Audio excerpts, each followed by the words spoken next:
Good morning and welcome back to my channel. আশা করি তোমরা সবাই খুব ভালো আছো, আমিও ভালোই আছি। তো চলো তোমাদের সবাইকে সাথে নিয়ে আবারও একটি নতুন ভিডিও শুরু করা যাক। কদিন ধরে কিসমিসগুলো রয়েছে, মানে এই পুজো হয়ে গেল, বাড়িতে কাজু কিশমিশ আনা হয়েছিল, সেখান থেকে অনেকটা কিশমিশ তারপর কাজু বাদাম এগুলো বেঁচেছে। সেই জন্যই আগের দিন রাত্রে কাজু বাদামটা তো আর ভিজিয়ে রাখি না, ওটা এমনি ধুয়ে খেয়ে নিই আমি, তবে কিশমিশটা ভিজিয়ে রেখেছিলাম। কিশমিশের জন্য জল খাওয়াটা ভালো, সেই জন্য আর কি আমি রেগুলার মেনটেন করি নাই খাওয়াটা, তবে যখন বাড়িতে থাকে তখন খাই। আজকে সকাল থেকেই মেঘলা ওয়েদার, এই কদিন ধরেই এরকম হচ্ছে, হঠাৎ করে কুয়াশা পড়ার পর থেকে আর ঠান্ডা নেই, রোদও সেরকম উঠছে না সকালে করে, আর একদম একটা গরম গরম ভাব চলে এসছে। সরস্বতী পুজোর পরের দিন আমাদের গোটা ষষ্ঠী থাকে, মানে সব গোটা গোটা সবজি রান্না করতে হয়। এই সবজিগুলো সব আগের দিন রাত্রে কাটা হয়েছে, তো এই সব সবজি গোটা তো রাখা সম্ভব নয়, তাই কিছু সবজি কাট করা হয়েছে, মানে কেটে নেওয়া হয়েছে, আর কিছু কিছু সবজি নিয়ম মতন করে গোটা রাখা হয়েছে। তো এই সবজিগুলোকে আমি সব সুন্দর করে মাকে এখন ধুয়ে দিলাম। এইবারে সরস্বতী পুজো দুদিন পড়েছিল, তবে রোববার দিনটা আমরা পুজো করেছি, সোমবার দিনটা করিনি, কারণ সোমবার দিনটা তাড়াতাড়ি ছেড়ে যাবে সকাল সকাল, আর সকাল সকাল পুজো করার একটা অন্যরকম টেনশন থাকে, তাই আর শান্তি মনে রোববারে তাই করতে পেরেছিলাম। তোমরা কারা কারা কোন বারটায় পুজো করলে এই দুদিনের মধ্যে আমাকে অবশ্যই জানিও। এখন মা গোটা চচ্চড়ি বানাচ্ছে, তেলে দিয়ে দিয়েছিল 5 ফোড়ন, তারপরে হচ্ছে যে আদা বাটা, মানে আদাটা ঘষে দিয়েছে মা, তারপর তেজপাতা শুকনো লঙ্কা। তোমরা কারা কারা আমাদের মতন এই দিনেই সরস্বতী পুজোর দিনে আর কি গোটা চচ্চড়ি খাও আমাকে জানিও। আবার অনেকের গোটা চচ্চড়িটা থাকে একটু গরমকালের দিকে, যে সময়টা নতুন নতুন এঁচোড় ওঠে সেই সময়টার দিকে। তো তোমরা কারা কারা কোন কোন সময়ের মানে গোটা চচ্চড়ির মানুষ আছো সেটা আমাকে অবশ্যই জানিও। কিন্তু আজকের সকালের জল খাবারে সব প্রসাদ খাবো, যেহেতু দুদিন সরস্বতী পুজো ছিল, আগের দিন রাত্রে পাশের বাড়ির কাকিমা প্রসাদ দিয়ে গেছে, আবার পরের দিন সকালেও দেখো প্রসাদ এসেছে। এখানে রয়েছে খিচুড়ি, এটা আগের দিন রাত্রে কাকিমা দিয়ে গেছিলো, তো ওটা পুরো খেতে পারেনি বলে আজ সকালে জল খাবারে খেয়ে নেব। আস্তে আস্তে শীত তো কমছে, গাঁদা ফুলগুলো কম ফুটছে, তবে এই দেখো জবা ফুলগুলো এত সুন্দর ফুটছে, বিশেষ করে ওই বড় বড় জবা ফুলগুলো এখন বেশ ভালো ফুটছে। আগের দিন সরস্বতী পুজোর দিন ফুটেছিল হলুদ অনেক বড় একটা, আর এই আজকেরই ফুটেছে লালটা, এত ভালো লাগে দেখতে, আর গাছ ভর্তি হয়ে কুঁড়িয়ে এসছে, একদিন তোমাদেরকে দেখাবো। খুব সুন্দর বড় বড় ফুল হয় এই জবা ফুল গাছগুলোতে, তবে এই জবা ফুলগুলোর যে কী নাম আমি খুব একটা ভালো মতন করে জানি না।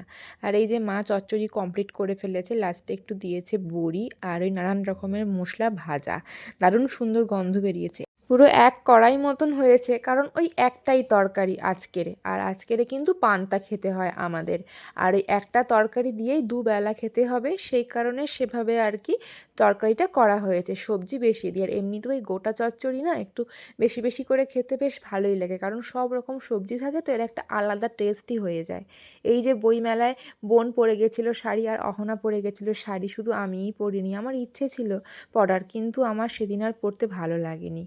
তো এই দুটো শাড়ি এখন একটু ধুয়ে দিয়েছি, নোংরা হয়নি, শুধু সাবান জলে একটু ধুয়ে দিয়েছি, ট্রেন জার্নিং করে গেছিলাম তো, একটা ট্রেনের গন্ধ উঠছিল কীরকম একটা, সেই জন্য আর কি শাড়িগুলো আমি সাবান জলে জাস্ট ডুবিয়ে আর তুলে নিয়েছি, বেশি কাচাকাচি করিনি, এক্ষুনি শুকিয়ে যাবে, বেশ ভালো রোদ উঠেছে এখন।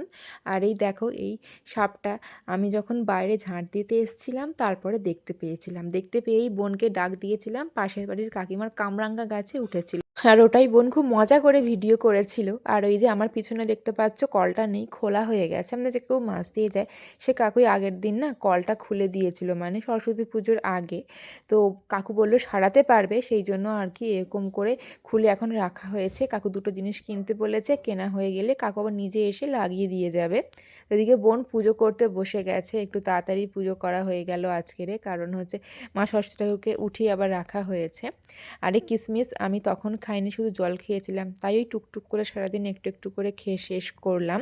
আর এই যে সিমুইটা রাত্রে একটু খেয়েছিলাম, ভালো লেগেছিল বলে ভাবলাম সকালে শান্তি মনে খাবো, তুই বসে বসে এখন খাচ্ছি।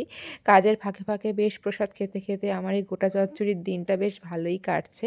সব বাড়ির প্রসাদ খাওয়ার মজাটা কিন্তু একদমই আলাদা। আর এই যে খেজুর আমার বোন খায় না, যত বাড়ির প্রসাদে খেজুর পাই খেজুরগুলো আমি খাই আর মা খায়। এই যে দুপুরে স্নান টান করে সোজা খেতে বসে গেছি, রোদ তো একদমই নেই, ঠান্ডা হাওয়া, আর এই ঠান্ডা হাওয়াটা এখন ভালোই লাগছে, বেশ ভালো গরম গরম পড়ে গেছে।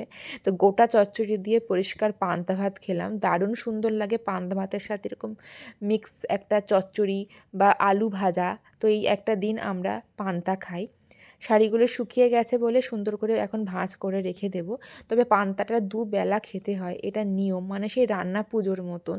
তো খাওয়া দাওয়া কমপ্লিট করে শাড়িগুলোকে সুন্দর করে ভাঁজ করে নিলাম।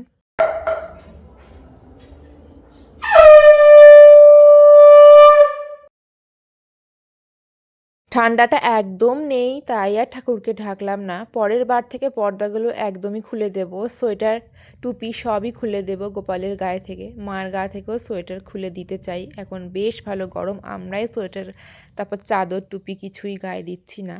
আমাদের এই গোটা চচ্চড়ির দিন শুধু সকালেই পান্তা খায় না, পুরো রাত্রেবেলাও পান্তা খেতে হয়, এটা নিয়ম। সারা দিন চচ্চড়ি আর পান্তা, তবে এ নিয়ম রাখতে পারলাম না। দুবেলায় পান্তা খেলে মায়ের পায়ের অবস্থা খারাপ হবে। সময় মতন সব কিছু আর কি বদলে যায়, নিয়ম থাকলেও সেটাকে রাখার মতন অবস্থায় থাকে না সব সময় মানুষ, সেরকমই হয়েছে আর কি। তাই গরম ভাত করতে হলো, কিছু করার নেই। সকালটা মেনেছি, ওতেই হবে। এবারে ভাত বসিয়ে দিয়েছি, আর এই যে মায়ের জন্য ডালিয়া করছি, কারণ মা তো ভাত খাবে না, তবে ডালিয়াটা খাবে, সেই জন্য ডালিয়া করলাম মায়ের জন্য। 1 কাপ মেপেই করি, এতেই মার সুবিধা হয় খেতে আর কি। আর আমি আর বোন ভাত খাবো। আর এখন এত জোরে খিদে পেয়েছে, পান্তা খেয়েছিলাম ঠিকই, তবে পান্তা কোথায় যেন হজম হয়ে গেছে, তাই চচ্চড়ি দিয়ে একটু মুড়ি খাবো ভাবলাম। 5 মিশালি তরকারি দিয়ে সব কিছু খেতেই ভালো লাগে, রুটি, মুড়ি, ভাত। তো ভাবলাম মুড়ি খাই একটু ভালো করে মেখে নিয়ে। আর আজকে একটু আগেই সব কাজ সেরে নেওয়ার প্ল্যান করছি, কারণ এডিট করা আমার সকাল থেকে হয়নি, তাই আমি ভাবছি তাড়াতাড়ি সব কাজ গুছিয়ে নিয়ে তারপরে এডিট করতে বসবো। তাই আগে ভাগে চুলটা বেঁধে নিচ্ছি। এমনিতেও সকাল থেকে ভালো লাগছিল না একদম, চোখ মাথা সেই ব্যথা করছিল ফোনটা নিয়ে বসলে, তাই আর কি বেশি পরিমাণে চাপ দিই চোখের ওপরে বলে এই অবস্থা। ঘুমটাও কম হয়, তাই জন্য আরও বেশি একটা প্রবলেম হয়। তো ভাবলাম এবারে খাওয়া দাওয়া করে নেব তাড়াতাড়ি। মায়ের ডালিয়া হয়ে গেছে, ওদিকে ভাতও ফুটে গেছে। তো এই ছিল আমার গোটা চচ্চড়ির সারাদিন। তোমাদের আজকের ভিডিওটি কেমন লেগেছে জানিও, যদি ভালো লেগে থাকে একটি লাইক করো, আর তোমরা কোথা থেকে আমার ভিডিও ওয়াচ করছো অবশ্যই জানিও। তাহলে চলো বন্ধুরা, দেখা হচ্ছে তোমাদের সঙ্গে তাহলে আবার একটি নেক্সট ভিডিওর সাথে।